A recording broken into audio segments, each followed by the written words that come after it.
Cowabunga, dudes and dudettes, and welcome to the long-awaited finale to Mutant Mashup Month here on Teenage Mutant Ninja Thursdays.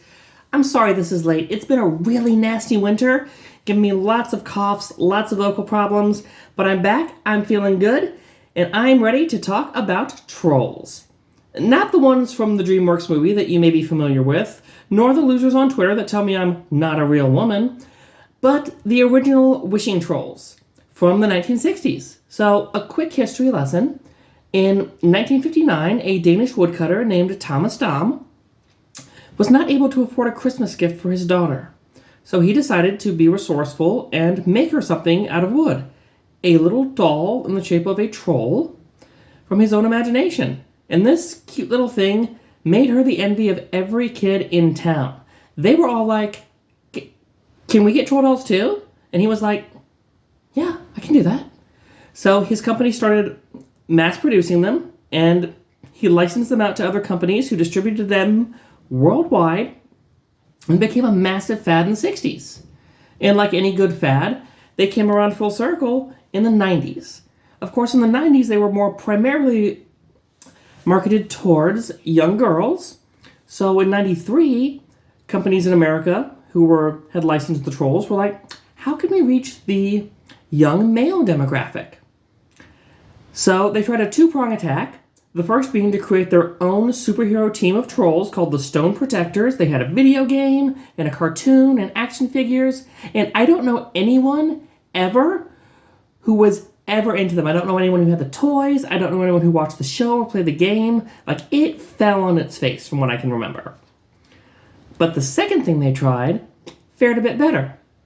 And that was to do a crossover with the hottest thing at the time, because Power Rangers had not quite overtaken TMNT as the end-all be-all media franchise yet.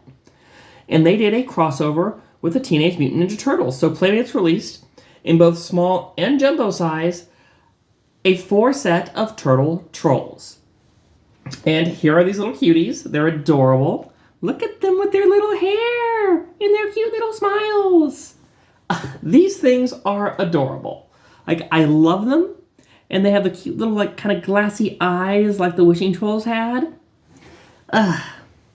Yeah, I got these as a kid. I've had these since I was little, and I love them. Now, there's not a whole lot to really say about them except they're adorable.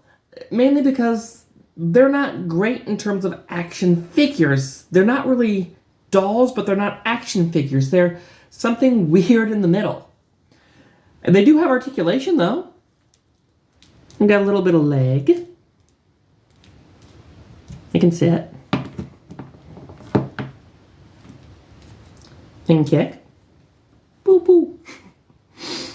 Yeah, I'm vamping because there's not a whole lot to say. They've got shoulder up and down. They've got head left and right. And that's it. And while that's a little disappointing to only have 5 parts of articulation, that's still 5 more than a normal troll doll. So that's at least something. And that the keen-eyed of you with memories like a steel trap might realize that these are not actually their original accessories. Like with the Universal Monsters, I realized that I don't have a full set of accessories for these little guys. So I had to kind of make do by using the accessories from the Toon Turtles that were released, which we will definitely look at another time. But I think they hold up and work pretty well. They keep the cutesy aesthetic.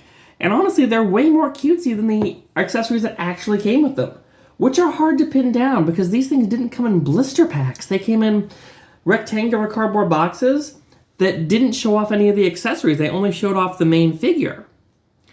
So I had to do some digging, and then some more digging, and then kept digging deeper down this rabbit hole or turtle hole.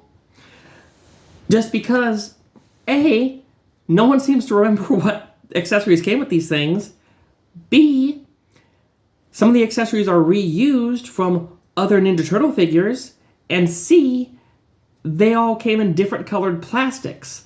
Like, it seemed like there was an A, B, and C version of the molds, or the colors that were used in the molds. So, like, there are 3 different colors that came with, like, each of these turtles. And it's a pain in the butt to try to figure out. But, best I can tell, this is what I've got. So, Leonardo You'll notice, unfortunately, he's been played with a lot. He's actually missing the little pizza insignia on his belt buckle, but he's none too disappointed about it. He's still a happy little boy. And this, from what I can tell, is the katana he would have come with. It looks bitten. It looks chewed, like someone mistook this for beef jerky. It's got a cool little bone for the hilt, it looks like. But yeah, so it's not a whole lot to write home about. It's pretty basic. They also came with these climbing sickles. Again, pretty basic. Maces. Again, these are basic accessories, which were definitely reused from other figures. I only have one side for Raphael. I only have one side for him, but you can kind of see his little pizza belt buckle there. It's so cute. And his weird kind of bent sai that seems way less effective because it's all bent and stuff. We've got Raph. We've got Leo. Let's fix up their little hair because I am vamping for time because there's not a lot to say about these guys. I have no clue if these are the bow staffs that came with Donatello. No clue whatsoever. But they match the other colors of things that I have, so I thought maybe. He also came with the same sickle and mace that I found with some of the other ones. I assume they all came with the sickle and the mace and the last accessory I'm going to show off with Michelangelo, and then their signature weapons. Then we got Mikey. He came with a knife, like a flippin' like Crocodile Dundee dagger. Yeah, these trolls do not mess around, especially when you notice his spiked nunchucks. This is like an ECW pair of nunchucks wrapped in barbed wire. I'm actually amazed they never tried that. In fact, indie wrestlers, try this. Wrap nunchucks in barbed wire. That'd be really cool. But yeah, like there's not a whole lot to show with these. They're adorable. They existed. They went away. They were a fun little cross promotion. And they're super adorable.